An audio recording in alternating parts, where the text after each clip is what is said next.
Salut copain, ça joue bien. Alors les Allemands ont gagné la guerre comme ça. Oh, ouais, ouais, et si t'es pas d'accord, je te 49-3 dans ta gueule, hein. Voilà, la 49-3, la violence. Oh, ça c'est rigolo, c'est, hein, mais 49-3 c'est moins rigolo, hein. 49-3 tu le subis, 49-3 tu vas en parler pendant des mois, c'est un coup qui fait mal, ça, c'est vachement violent. Ouais, bah c'est les techniques des Allemands, c'est les techniques de la Stasi, quoi. Ah, de ton gouvernement, quoi. Ah, voilà, les monos. Ah, ils mettent un dieu au pouvoir, puis voilà, puis ah, tu vois comment, quoi. Ben, c'est exactement ça, les Allemands ont gagné, hein. Tu propages les idées à tonton Adolphe, t'es pas d'accord? Alors arrête de travailler. Attends, moi, je te 49-3 la gueule. Tu te rappelles cette phrase? Arbeit macht frei. Arbeit macht frei. Arbeit macht frei. Le travail rend libre. Par le travail, tu t'émanciperas, mon petit Judas. Par le travail, tu acquériras la liberté, mon petit Judas. Ah, 49-3 dans ta gueule, Arbeit macht frei. Tu crois toujours que tu vis dans une démocratie? Tu crois toujours que tu es libre? Ou bien tu commences à ouvrir les yeux que tu habites dans un camp de concentration? Toute l'Europe, c'est un camp de concentration, hein, sauf que vous ne vous rendez même pas compte. Pas que l'Europe, hein, maintenant c'est presque le monde, ils ont dominé le monde. Hein, on travaille partout et tout, mais 49-3 dans ta gueule. Hein? Voilà, quoi. On va devoir lutter contre les fake news. Hein? 49-3 dans ta gueule. La monolithique, la monnaie pensée, la monopensée, quoi. Il n'y a que ça, l'argent, diriger les gens. Oui, les Allemands ont gagné la guerre, fait comme tu veux, le national-socialisme, c'est les idées de tonton Adolphe, le travail pour tous, c'est les idées de tonton Adolphe, le travail rend libre, c'est par le travail que tu acquiers la liberté, si t'es pas riche, c'est que tu travailles pas, mais je te dis, dans une pyramide de Ponzi, c'est impossible de tous devenir riches. Donc voilà, quand ils disent que si t'es pas riche, c'est parce que c'est ta faute, t'es un fainéant, travaille pas. C'est encore pour te conditionner, te stigmatiser, te dogmatiser, te rabaisser, te rendre plus bas que terre, utiliser des techniques violentes, des psychologiques sur toi. Tu vois? Alors que tout cet argent, ils l'ont par le vol. Wall Street, elle sert qu'à voler les gens. Hein. Tous ceux qui travaillent, les traders, le métier de trader, qui maintenant fait gaffe parce que ce métier de trader, il est remplacé par des intelligences artificielles. Donc maintenant, la hausse des prix, elle est d'abord due à Wall Street. Hein. Qu'il y a eu le Covid, tous les prix ont chuté. Tous les prix ont chuté. Il y a eu même le prix du baril de pétrole à zéro, quoi, pour te dire. Mais bon, tous les prix ont chuté parce qu'il n'y avait plus de spéculation sur les prix. Tu comprends? Wall Street, spéculation, ça fait que tous les prix sont entre 20 et 30% plus chers. Ça, c'était avant Carano. Maintenant, si je prends juste le prix le prix de l'essence, il est 50% plus cher. Et puis dans d'autres produits aussi. Parce que maintenant, ils spéculent encore plus, parce qu'ils ont encore plus peur de ne pas avoir, s'il y a une nouvelle crise qui arrive, donc ils ne veulent plus avoir je ne sais pas combien de millions de canapés dorés pour la crise, ils veulent plus, encore des milliards. C'est pour ça que maintenant ils augmentent les prix pour s'en foutre. Alors c'est pas forcément le trader, la plupart des traders, ils travaillent pour des trusts, ils travaillent pour des compagnies, puis ils enrichissent, même si lui il gagne, je sais pas quoi, 20 000 par mois, puis des bonus en fin d'année, c'est de la peanuts par rapport à la société de trading dans laquelle ils travaillent. Tu comprends ce que je veux dire? Mais le métier de trader, il sert à ça. Il y a plein de métiers qui servent juste à faire du pognon sur le dos des autres, comme les banques qui pratiquent l'usure. Mais tu sais que l'usure, c'est interdit normalement. Les intérêts à l'usure, c'est faire des intérêts. Normalement, tu me prêtes 1000, je te rends 1000. Point final. C'est pas, oh, tu me rends 1100, 1004, 1200. Tout ça, c'est de l'usure. Tout ça, c'est pas bien. Mais bon, pour le mono, c'est bien. Tu comprends? Le mono, il a toujours besoin de plus de bénéfices, plus de dividendes. Toujours besoin de plus. Toujours besoin. Le mono, il a toujours besoin de plus, quoi. Il est mono au couille, il veut en acheter une deuxième ou quoi? Ouais. Comme il disait ton Macron, là, ça me touche une sans bouger l'autre, quoi. C'est parce qu'il n'en a pas deux, quoi, ce trou du cul, quoi. Tu vois, Macron, le summum, il est intelligent, il a aucune intelligence, ce machin, que tu le regardes, que tu vois des vidéos de lui, il pue les maladies mentales, les troubles mentaux, quoi. Ah, voilà, il faudrait l'envoyer chez un médecin. Il a subi des viols, des attouchements depuis sa tendre enfance. Il a plus à plaindre, quoi. Ah, voilà, voilà, quoi. Mais il respire pas la sainteté quand tu vois sa gueule, hein. Il pue la perversion, l'hypocrisie. Il regarde comme ses lèvres, elles se pincent, elles se bougent. Hein. Tu vois, quoi, il pue les troubles, hein. Il a bourré de troubles. Puis pourquoi il fout tout votre gouvernement en France, c'est des Attal, des machins, c'est tous des gens qui sont des troubles, quoi. Voilà, quoi. Ils sont même pas encore, ils ont été finis à la piste, quoi. T'es pas d'accord? Je dis 49-3 dans ta gueule, hein. Moi aussi je peux être hyper violent. Attention, hein, ça c'est pas des jouets pour enfants, c'est les nouveaux sabres laser. Voilà, voilà, quoi.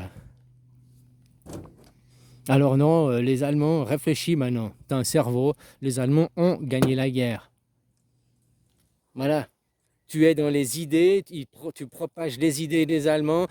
Même l'Europe, c'est qui dirige l'Europe? Les Français. Oh, c'est nous, les Français, les Allemands. Oui, oui, faut être chauvin, mais en réalité, c'est les Allemands, hein, qui dirigeaient l'Europe. Hein? Von der Leyen et autres, et Claude Schwab et autres. Hein? Tu comprends ce que je veux dire? Ils n'ont pas des noms. Claude Schwab, il n'a pas un nom tellement français. Van der Leyen, elle n'a pas un nom tellement français. Elle est pas hollandaise. J'en sais rien, c'est l'Europe, quoi. C'est ces familles aristocratiques, c'est des bourgeois. C'est dans la pyramide ceux qui sont en haut. Puis que pour eux, nous sommes du bétail, nous sommes des moins que rien, nous sommes de la chair à canon. Puis fais gaffe, ils sont en train de préparer les canons, hein, pour vous faire de la chair. Tu as vu qu'il y a plein de pays qui commencent à augmenter leur budget défense. C'est-à-dire qu'avant, ils mettaient l'argent dans l'économie, machin, les entreprises pour faire. Mais là, ils commencent à mettre l'argent dans la défense. Alors, c'est pas directement dans l'attaque, c'est pas. Mais la défense, c'est pareil. Parce que pour faire une guerre, s'ils veulent faire la guerre, je ne sais pas à qui, j'ai un exemple, tu veux faire la guerre en Espagne, tu vas pas faire la guerre. C'est pas dans une semaine que tu vas faire la guerre. Si tu décides de faire la guerre aujourd'hui, c'est pas dans une semaine que tu es prêt.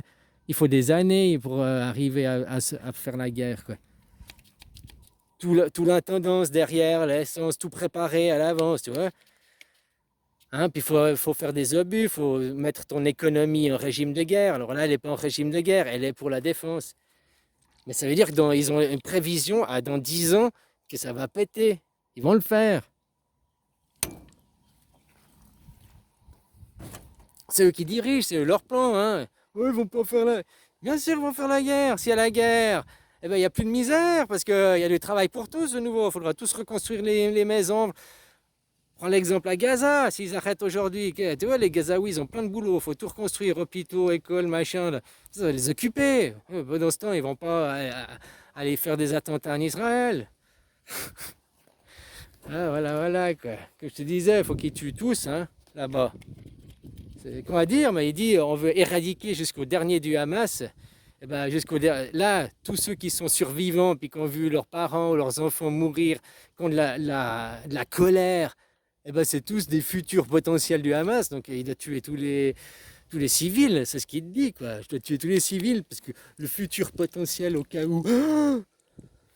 Comme ils faisaient à l'époque les rois, quoi. Que tu tuais un roi, que tu tuais un ennemi, tu tuais son enfant, parce que tu voulais pas que son fils, après, quand il devenait grand, il vienne se venger.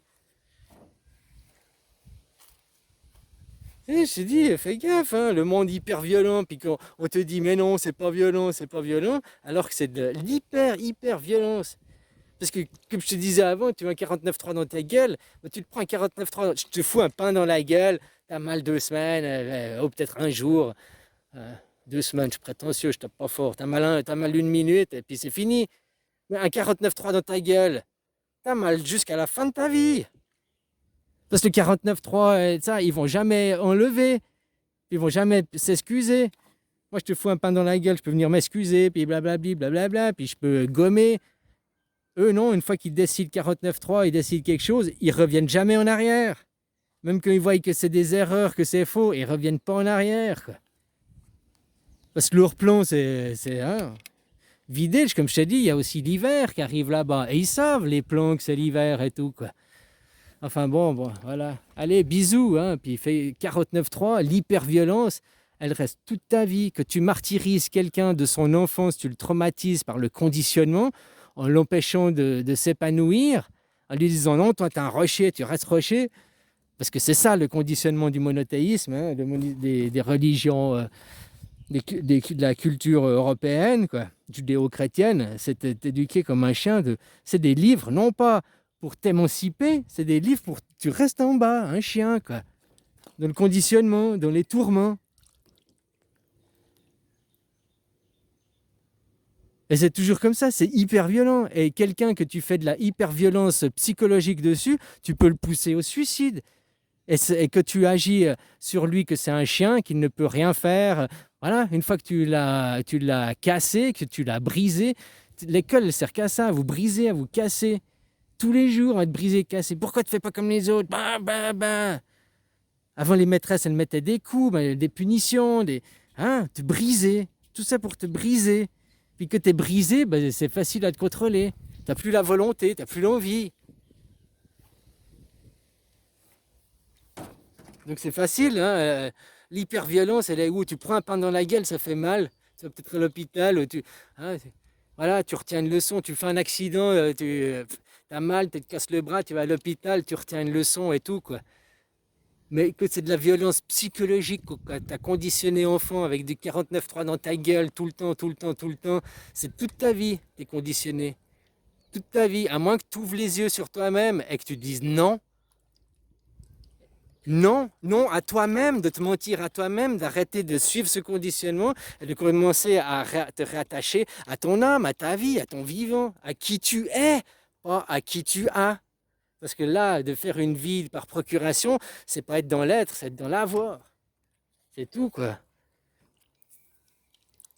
L'avoir pour leur donner tes avoirs. Tu leur donnes tous tes avoirs à eux. Hein. Toi, tu n'as plus rien. Puis tu n'as pas d'être parce qu'ils t'ont empêché d'être. Faut que tu restes à quelqu'un qui leur file tes avoirs, quoi. Voilà. Ça sert à rien. Oui, il faut demander une démocratie directe, mais pour ça, il faut que les gens ils se lèvent. Pour qu'ils se lèvent, il faut qu'ils ouvrent les yeux, puis il faut qu'ils disent non. Parce que les gens, il n'y a pas une prise de conscience, que les gens ils se réalisent que c'est des chiens, que ce monothéisme, tout ce conditionnement, c'est de la merde. Et puis, ça existe, des façons différentes de faire. En Inde, c'est bien différent. Alors, attention, hein, je ne leur jette pas des fleurs et tout, il y a aussi des erreurs. Et ils font aussi... ils tiennent en étau aussi leur peuple. Hein. Il y a aussi la hiérarchisation et tout. Il y a aussi leur soleil et leur empereur. Parce qu'ils sont aussi dans le papa ou maman. Et ils veulent diriger, contrôler le totalitarisme. Mais ce qui donne encore aux gens, ce qui est encore la philosophie, la religion, le Bouddha, c'est encore... Elle n'est pas saine, il y a des trucs à corriger. Mais ils sont encore pas dans la séparation entière, quoi. Ils ont déjà commencé à séparer, hein, ça va, et puis ça, voilà, quoi. Mais ils sont encore pas entièrement, quoi. Puis peut-être c'est séparé à cause que maintenant il y a la télé, puis que les gens voient la télé, puis ils sont influencés par les autres cultures. C'est pour ça qu'aussi ils disent on veut pas des autres cultures. J'aimais bien quand le chef chinois, il a vu le chef des Canada, là, le PD, là, Trudeau, puis qu'il voulait lui parler des PD, puis il lui a dit non, non, mon gars, déjà, tu vas régler tes problèmes mentaux. Les Chinois, il lui a dit tu vas régler tes problèmes mentaux, moi je veux pas te détraquer ici, quoi. Après Trudeau, il essayait de... Oui, ouais, nous avons d'abord créé les conditions d'une entente. Il était en train de lui sucer la bite, quoi. Il n'a même pas compris qu'il s'est fait envoyer chier, quoi. Bon, allez, bisous, copain.